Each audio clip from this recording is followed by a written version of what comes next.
હવામાનમાં પડતો હોય શક્યતા રહે છે. આજે તારીખ 23 અને 24 મેમાં પણ હવામાનમાં પડતો આવશે અને દક્ષિણ દેશના ચોમાસું પહોંચી જવાની શક્યતા રહે છે. પરંતુ કેરળ ખાતે ચોમાસું જ્યારે હવામાન પુષ્ટિ કરે ત્યારે પહોંચી શકાય.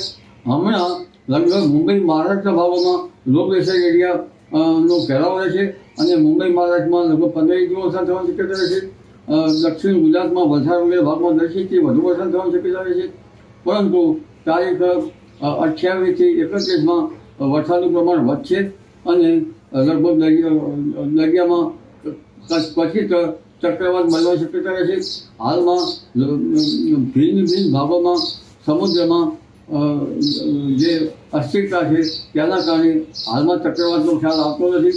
કારણ કે સમુદ્રમાં લગભગ મીન રાશિમાં ગ્રહો જે છે ચંદ્રની અને જેના કારણે પવનની ગતિના કારણે અસ્થિરતા જોવા મળે છે. પરંતુ જ્યારે જળદાયક નક્ષત્રધારીમાં ગ્રહો આવશે ત્યારે આ અસ્થિરતામાં ઘટાડો થશે અને હવામાનમાં ગુજરાતના હવામાનમાં તારીખ 28 થી 31 અને જૂનની શરૂઆતમાં હવામાનમાં પડતો આવશે અને કેટલાક ભાગમાં વરસાદ થવાની પણ શક્યતા રહેશે. જી.